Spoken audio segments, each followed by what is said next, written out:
Hello dear all, welcome to our channel Smart Indian Model School. Smart Indian Model School present Smart Indian EduFun classes.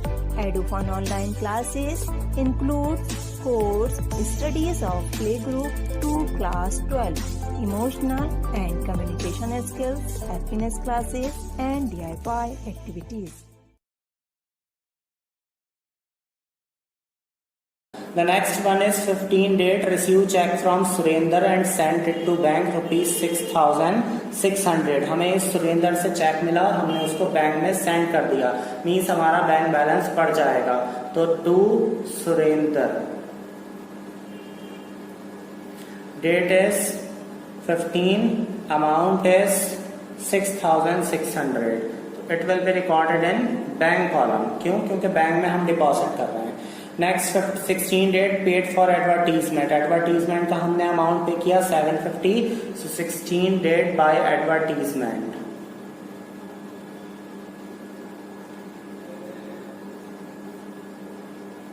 How much amount? 750. और कहाँ note करेंगे? Cash में, क्योंकि यहाँ कुछ mention नहीं कि कैश से किया चेक से किया. तो it will be assume that the payment is in cash. The next one is 18 date पर हमारा issued cheque in favour of Nath brother. हमने एक नाथ ब्रदर्स को चेक दिया, तो वो पैसा कहाँ से विड्रॉ करेगा? बैंक से. तो it will be recorded in the credit side. So by Nath brothers.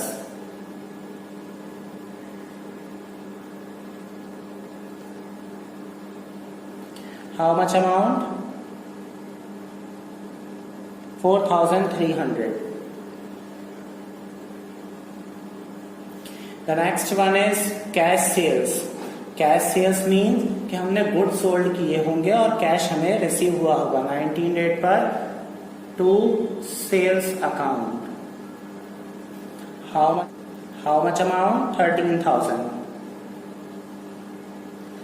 Next is same date पर पेड इनटू बैंक. बैंक में अब हम पैसा डिपॉजिट कर रहे हैं. जब हम बैंक में पैसा डिपॉजिट करेंगे तो हमारा बैंक बैलेंस इंक्रीज हो जाएगा और हमारे पास से कैश कम हो जाएगा. इसका मतलब दोनों ही अकाउंट यहाँ इफेक्ट हो रहे हैं, कैश भी बैंक भी. तो ये भी हमारी क्या है? Contra entry. तो इसका भी ट्रीटमेंट दो ही जगह होना है हमारा.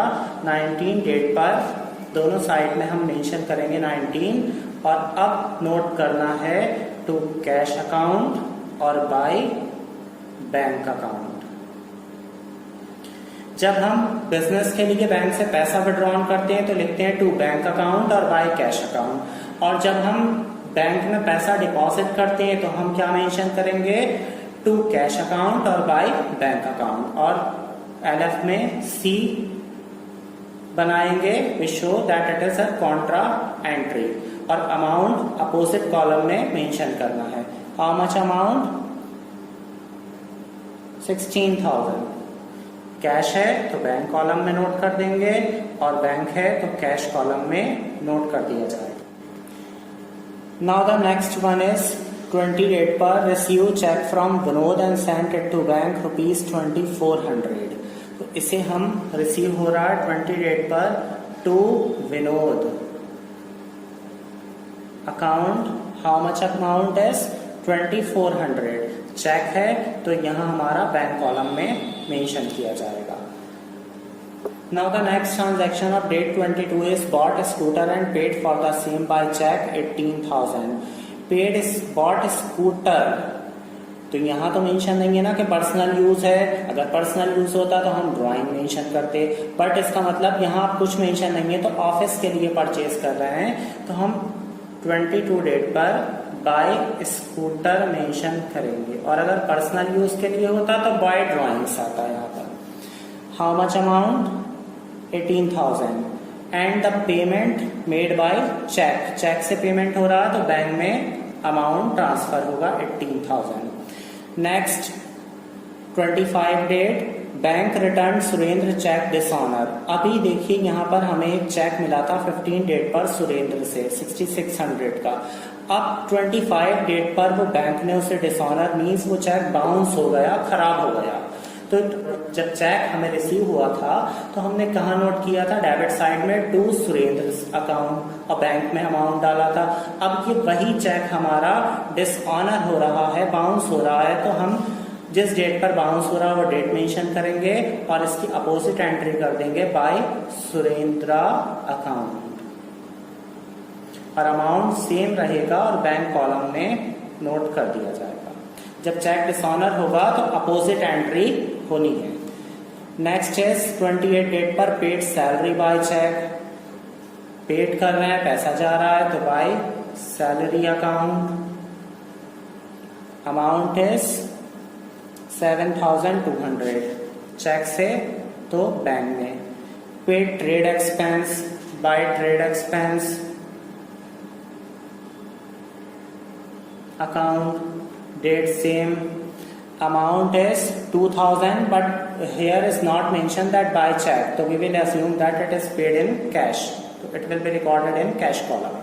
The next one is cash sales. Cash sales means हमने गुड्स सोल्ड किए होंगे तो हमारे पास कैश रिसीव हुआ होगा to sales account, amount is 9,500, so it will be written in cash column 9,500 and the date is 29, and the last one is paid into bank means हम फिर से डिपॉजिट बैंक में कर रहे हैं तो इसकी क्या होती है कॉन्ट्रा एंट्री, और कॉन्ट्रा एंट्री क्या होती है टू कैश अकाउंट और by bank account. Contra mention करेंगे एलएफ में और डेट दोनों सेम रहेगी 30/30। अमाउंट इज 10, जहां कैश है वहां बैंक के कॉलम में अमाउंट ट्रांसफर करना है और जहां बैंक है वहां कैश के कॉलम में अमाउंट ट्रांसफर करना है। Once again I am telling you that contra entry जो है वो दो ट्रांजैक्शंस के लिए होती है। एक जब हम अपने बैंक अकाउंट से बिजनेस के लिए पैसा विड्रॉन करते हैं तो क्या एंट्री होती है टू बैंक अकाउंट और बाय कैश अकाउंट, और एक तब होती है जब हम बैंक अकाउंट में पैसा डिपॉजिट करते हैं तो उसकी एंट्री क्या होगी टू कैश अकाउंट और by bank account. Now all transactions have been completed. Now what we will do, we will have to make the total of both sides. Total receipt. And what we have to write here, total payment. Both column का हम total mention कर देंगे. So the total of cash column of debit side is rupees 46,710 and the total of bank column of debit side is 62,500. Now we will make the total of credit side also. So the total of cash column of credit side is rupees 43,950 and the total of bank column of credit side is rupees 47,900. It means the total receipt is greater than the total payment of both column cash and also bank. Now what we will do, we will subtract the payment from receipt. 46,710 minus 43,950. We will get how much amount? 2760. So here we will write 2760. And in bank column the total is 62,500 and the payment is 47,900. We will also subtract these amount. We will get 14,600. And what we will write here, by balance CD, and the date will come the last of March means 31. Now we will make the total of both the side in front of each other.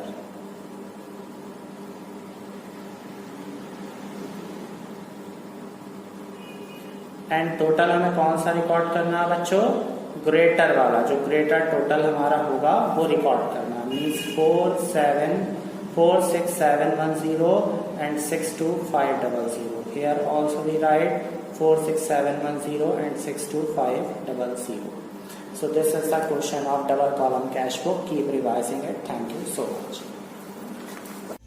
यदि आपको हमारा video अच्छा लगा हो तो आगे की video की नोटिफिकेशन नोटिफिकेशन प्राप्त करने के लिए कृपया बेल बटन दबाएं और चैनल सब्सक्राइब करना ना भूलें।